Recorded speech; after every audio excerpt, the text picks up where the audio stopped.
हाय guys, CAT form में work ex का ध्यान से डिटेल भरना because very important. There are marks for the work experience and trust me marks मिलते हैं. Specially IIM Bangalore is giving a very high weightage for the work ex. सो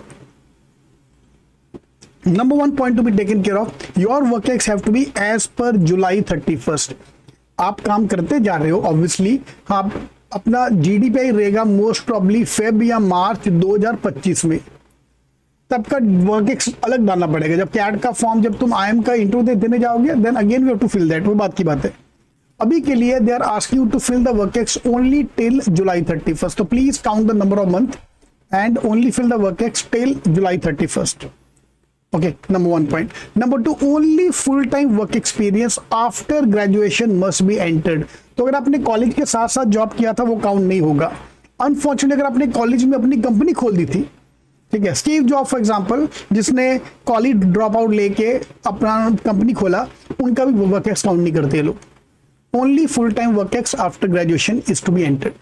वो हम internship में दिखाएंगे या हम एंटरप्रेन्योरशिप स्टेंट में दिखाएंगे, वो हम इंटरव्यू में दिखाएंगे. उसके में एक्स्ट्रा ब्राउनी पॉइंट्स मिलेंगे, बट वो बात की बात है, वो इंटरव्यू के टाइम देखा जाएगा.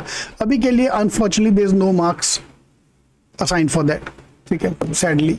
Number 3 point, part time work ex, project work, internship, articleship, pre graduation work experience should not be entered and will not be considered work x.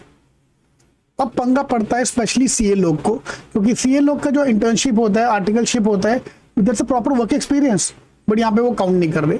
तो आप क्या बात कर सकते हो? सी एनीवे, आप most of you have quit CA and that's why come to MBA. काफी लोग ऐसा करते हैं. तो आप क्या कर सकते हो, जहां से आपने अपना आर्टिकलशिप किया है या इंटर्नशिप किया है, वहां पे जाके उनसे बात करो कि मुझे इंटर्नशिप या आर्टिकलशिप सर्टिफिकेट की जगह मुझे वर्क एक्स का लेटर दे दो. Just exchange the word articleship with work experience, then I can put that as a work experience. Okay, ये आप फेक नहीं कर रहे हो. Articleship is a word required from the CA point of view. यहाँ पे ऐसा नहीं है.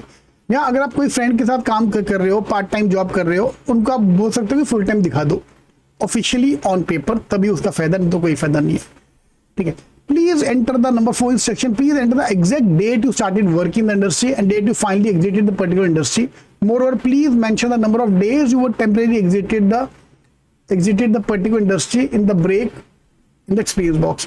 तो जिस इंडस्ट्री में आप काम करते हो उसका स्टार्ट डेट, एंड डेट, अगर आपने बीच में ब्रेक लिया था और कितने दिन का एक्सपीरियंस है, वो आपको पूरा डिटेल में डालना है.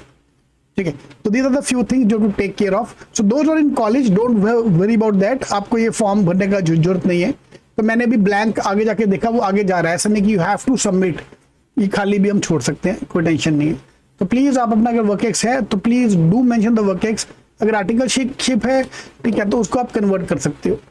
या बट जो आपने कॉलेज के टाइम पे किया था, कॉलेज के साथ काफी लोग जॉब करते हैं, उसका वर्क एक्स काउंट नहीं होगा. बट हम इंटरव्यू में will talk about that in detail. We will get the brownie points in the interview, वो मैं संभाल लूंगा. तो मुझे बस कॉल आके दो भाई, कन्वर्ट करने का प्रॉमिस मेरा है. Alright, all the best.